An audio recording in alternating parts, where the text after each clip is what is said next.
Sheep is like the first. I think that is the first song ever of the properly the very first song ever of the Topeka lore, of the Topeka canon.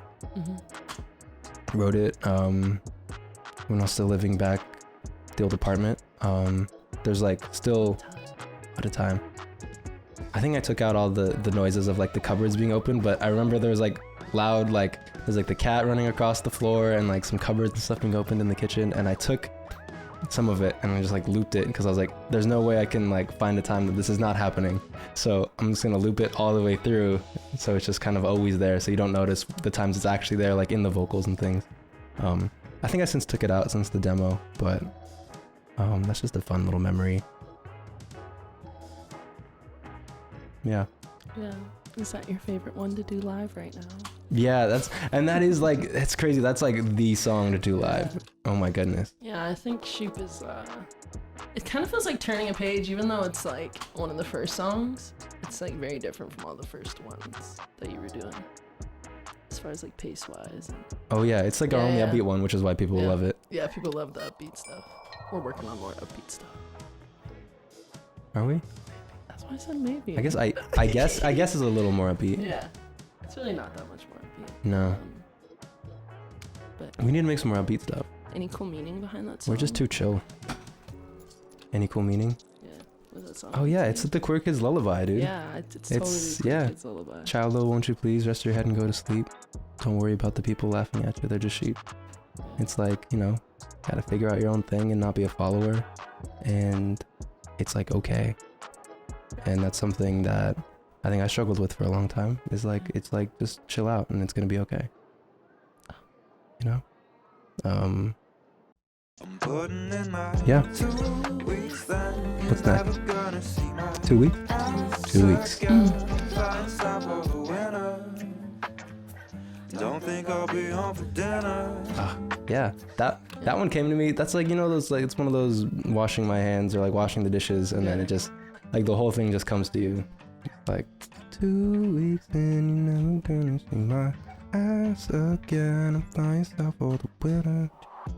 And I think it's super catchy because it's just like the same melody repeated twice. Like, it's like two different melodies and then you just repeat each of them twice. And it's like easy to follow along with. It's great. It's a nice little reprieve from the daily slog of capitalism. It's like, it's an audio vacation. Like, it's really nice. It really is. My favorite part of that song is like the actual like bridge. How did you come up with that part? How did I come up with that part? Yeah, because it's totally different from I just the whole pretended song. I was like a rapper, and then I like slowed it. That. Never pay me those pesos and made me the scapegoat. I don't know those things. That's why you wrote it in your head? That's why I wrote it in my head, and then I was like, oh, we gotta like slow that down. It's okay.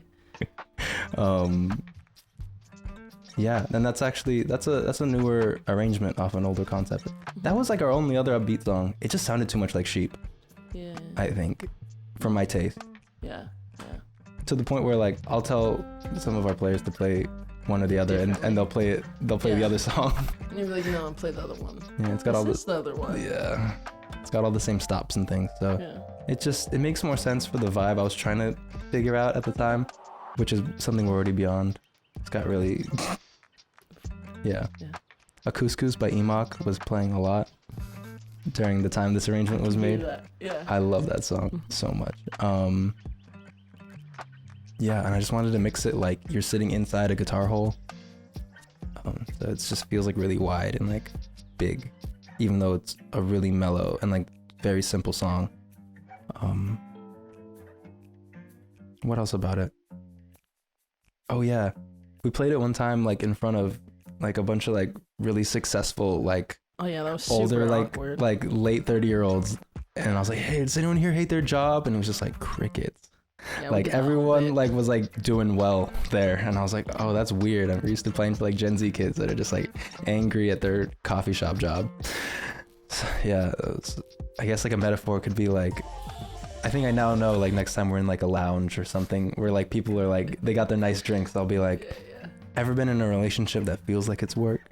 and then we could get some like. That's a good one. That's a good analogy. But no, it's actually it's much more literal. It's about actually just hating your job and wanting to quit. What's next? 2 weeks and then wait. Oh yeah, 2 weeks is like the transition sonically from like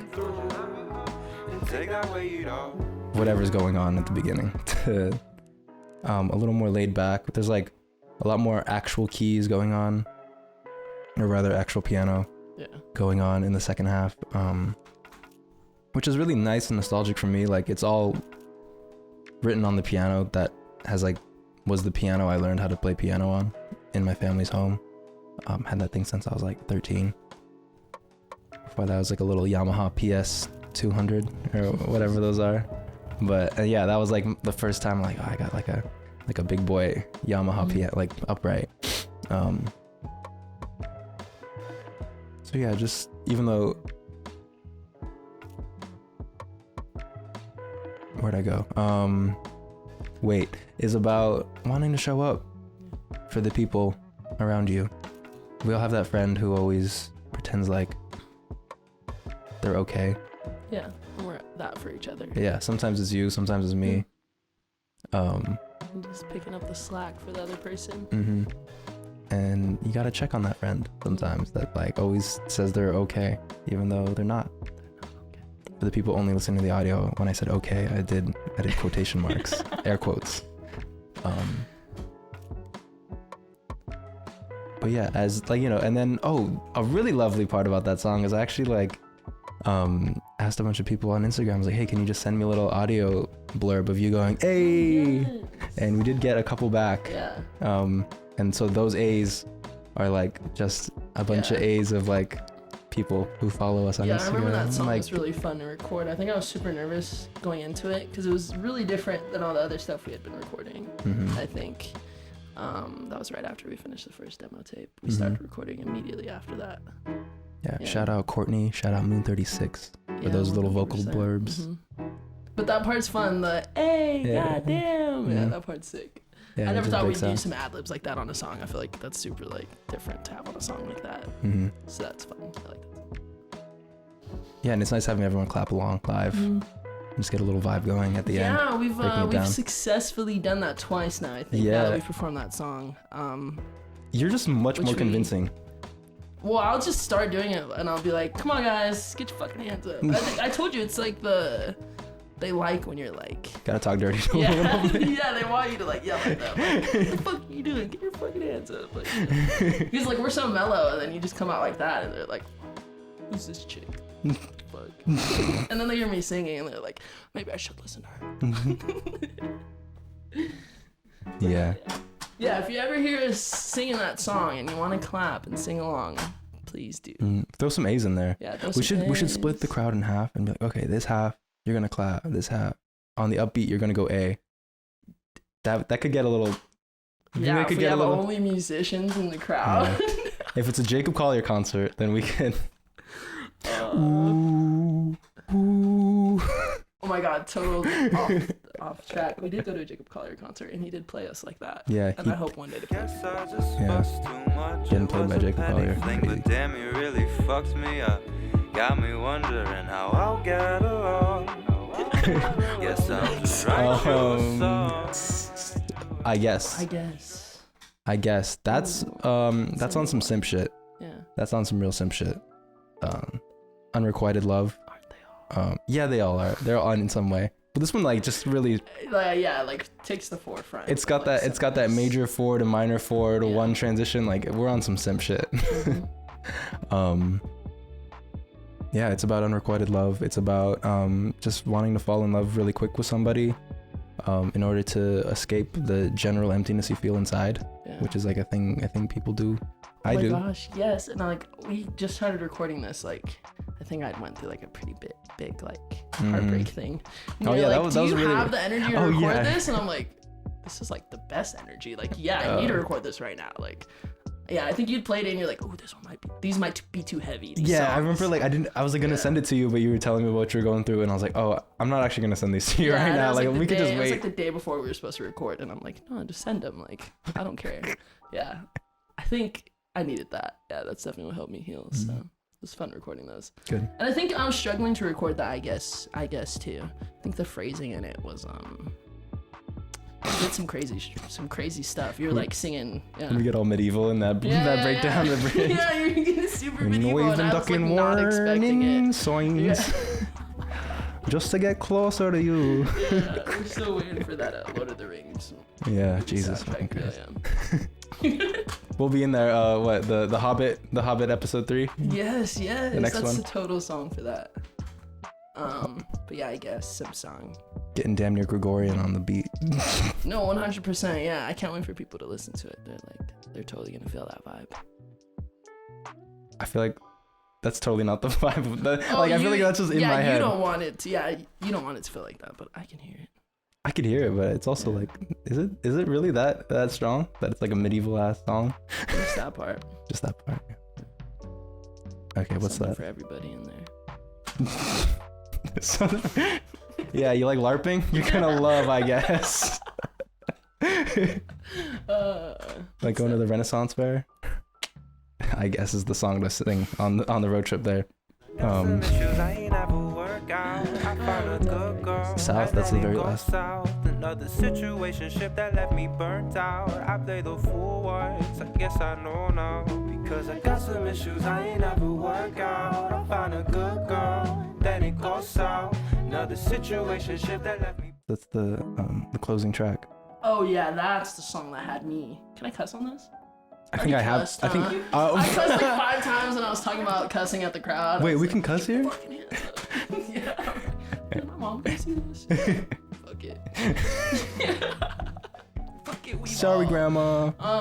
Yeah, that song had me fucked up. I remember Kai showed it to me, and I'm like, "Why are you saying exactly what I'm going through right now?" And you're like, "Because we're both going through the same thing." I'm like, "Oh shit, you're right. My bad."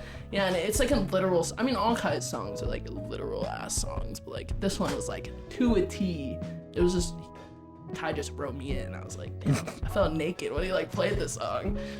Yeah.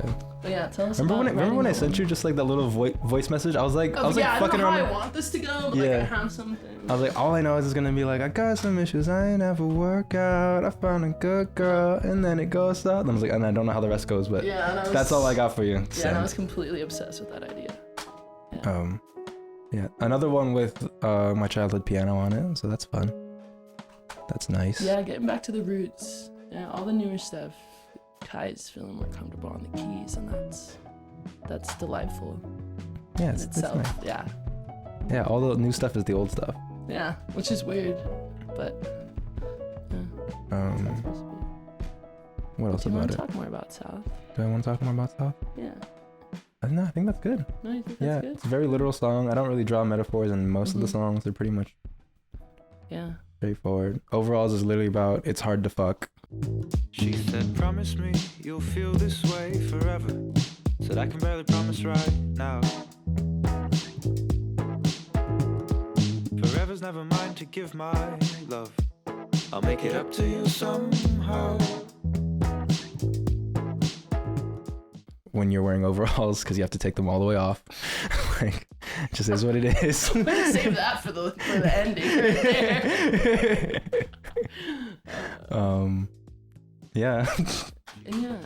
Overall, how do you feel about putting together a piece of work like this and having it come out? Oh, I hate it already. I know, I'm ready for the next thing. But you know. No, I love it, and you should stream it on the 19th. Just such an artist. Or the 18th. Kai's such an artist. No, yeah, it's the most amazing, delightful thing I've ever had the experience of being able to make. And when does it come out? August 18th.